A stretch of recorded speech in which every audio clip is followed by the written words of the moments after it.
समय की बात है। एक छोटे से गांव में श्यामू नाम का लड़का अपनी बहन और पत्नी के साथ एक छोटे से घर में रहता था। श्यामू का घर था तो बहुत छोटा, लेकिन बहुत खूबसूरत और साफ सुथरा था। उसकी वजह थी उसकी छोटी बहन सुखी, जो बहुत ही सलीकेमंद और खुश मिजाज लड़की थी। वो बचपन से ही घर के कामकाज में अपने माता पिता का हाथ बटाती थी और उनके गुजर जाने के बाद उसने सारा घर संभाल रखा था। यही वजह थी कि गांव की सब औरतें उसकी बहुत तारीफ करती थी और उससे अक्सर मिलने आती थी। लेकिन ये बात उसकी भाभी अग्नि यानी श्यामू की बीवी को बिल्कुल ही पसंद नहीं आती थी और वो जलन के मारे हर वक्त सुखी से लड़ती रहती थी। ये क्या किया? झमकता लगा हुआ है, शाम का खाना नहीं बनाना क्या? बस भाभी, और थोड़े से ग्राहक और रह गए हैं, इनको निपटा कर मैं आती हूँ। अग्नि की बात सुनकर सुखी ग्राहकों को जल्दी जल्दी निपटाने लगती है। सुखी अपनी भाभी की हरकतों से बहुत परेशान रहती थी और जब से उसने घर के बाहर बेकरी बनाई थी, तब से अग्नि ने उसके नाक में दम कर रखा था। असल में चंद माह पहले सुखी ने एक मिट्टी का अवन बनाया था और वो उस अवन में तरह तरह की खस्ता कुकीज और नॉन बनाती थी।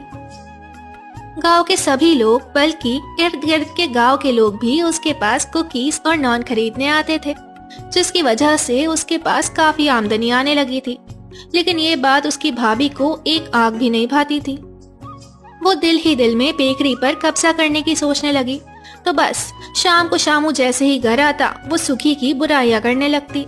लेकिन आज तो उसने हद ही कर दी।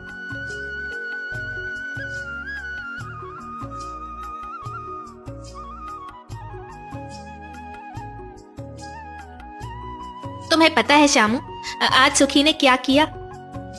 क्या मुसीबत है ये लड़कियां, आज क्या कर दिया? आज बंटू ने बेकरी से कुकीज क्या ली, सुखी ने उसको बहुत मारा। मैं तो कह रही हूँ आप इससे बेकरी ले ले। क्या वाकई इसने बंटू को मारा है? मैं इसकी रोज रोज की लड़ाइयों से तंग आ गया हूँ। अब या तो ये रहेगी या हम।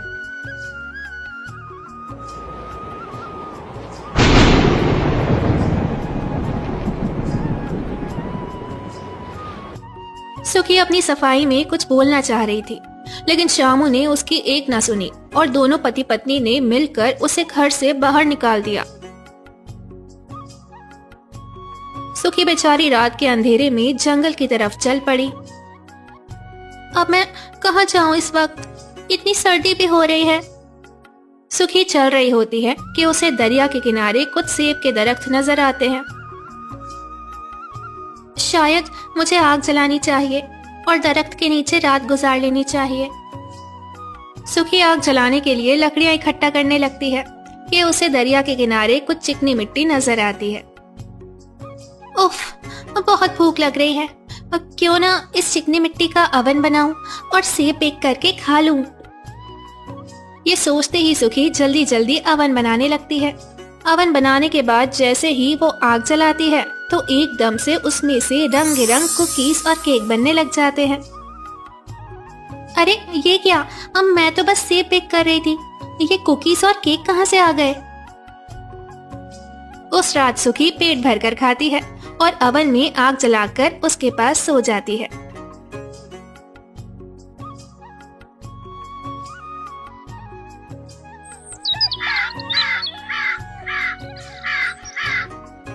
सुबह होते ही वो आसपास के इलाकों में जादू की कुकीज और केक्स बेचने चली जाती है और जो पैसे मिलते हैं उनका एक छोटा सा कैंप खरीद लेती है और उसी सेब के दरख्त के करीब रहने लगती है। लोग उसकी कुकीज और केक्स का सुनकर उसके कैंप तक आ जाते हैं। नमस्ते बहन जी, मेरे बेटे का बर्थडे है, क्या आप मुझे एक केक बना के देंगी? क्यों नहीं, आप अपने बेटे का नाम बताइए। लेकिन वो मेरे पास इतने पैसे नहीं हैं, मैं बस सिर्फ एक केक का टुकड़ा लेना चाहता हूँ, क्या ये मुमकिन है? क्यों नहीं, मैं आपको एक टुकड़ा नहीं बल्कि एक अच्छा सा केक बना के देती हूँ, आप ले जाइए। यूं सुखी ना सिर्फ गरीबों की मदद करती है बल्कि देखते ही देखते अपना घर भी बना लेती है और इर्द गिर्द के शहरों में बेकरी शॉप्स बना लेती है।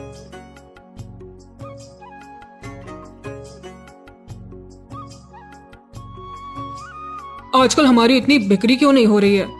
इतना नुकसान क्यों हो रहा है? मालिक, मार्केट में एक नई बेकर आई है। वो एक लड़की है, किसी गांव से है। वहां पर बेक करती है। सुबह कुछ ट्रक्स उसका सामान मुख्तालिफ बेकरीज में ले जाते हैं। इस लड़की ने मेरा सारा काम खराब कर दिया है। इसका पता करो कौन है। इसकी बेकरी बंद करवाना होगा, वरना हमारा कारोबार तबाह हो जाएगा। जी मालिक, मैंने पता किया था। वो लड़की असल में आपके ड्राइवर शामू की बहन है। क्या मतलब? शामू की बहन?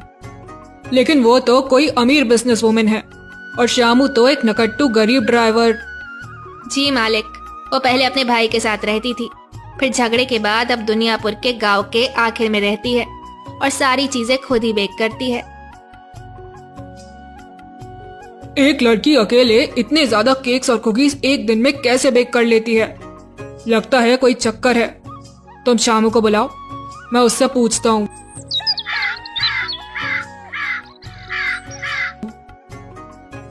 नौकर जाकर शामू को बुला लाता है। जब शामू की बीवी सुखी का सुनती है तो उससे भी रहा नहीं जाता और वो भी शामू के साथ मालिक के घर आ जाती है। नमस्ते मालिक, आपने बुलाया, मैं आ गया। ये तुम्हारी बहन ने क्या काम शुरू किया हुआ है? उसकी बेकरी की वजह से हमारा कोई काम धंधा नहीं चल रहा है। अगर यही सब चलता रहा तो मुझे ना सिर्फ तुम्हें नौकरी से निकालना पड़ेगा, बल्कि तुम्हें ये जो घर दिया हुआ है वो भी वापस लेना पड़ेगा। नहीं मालिक, आप ऐसा ना करिए। मालिक, उसने हमें भी बहुत तंग किया हुआ था, इसीलिए उसे घर से निकाल दिया। हमारा उससे कोई राब्ता नहीं है, लेकिन आप हमें घर से मत निकालिए, हम उसे समझाते हैं। तुम्हारी बहन अब एक बिजनेस वुमेन बन गई है, वो किसी के समझाने से समझेगी नहीं। रुको, मैं भी तुम लोग के साथ चलता हूँ। यूं मालिक शामू और उसकी बीवी सूखी की बेकरी देखने उसके घर चले जाते हैं। वहाँ वो देखते हैं कि सूखी के पास एक छोटा सा मिट्टी का अवन है। वो उसमें सिर्फ आग जलाती है और रंग बिरंगी कुकीज और केक्स खुद ही तैयार होके बाहर निकल आते हैं। अरे मालिक, ये तो जादू है। मुझे ये अवन हर हाल में चाहिए। अगर ये अवन मेरे पास होगा तो मैं दुनिया का सबसे अमीर बेकर बन जाऊंगा। लेकिन मालिक, आप ये अवन अकेले नहीं ले सकते, क्योंकि वो मेरी बहन है और इस हिसाब से मेरा भी कुछ हिस्सा बनता है। हाँ, 50-50। मालिक, अगर आप 50-50 पे राजी हो तो हम बहुत आसानी से अवन चुरा के मिल के कारोबार कर सकते हैं।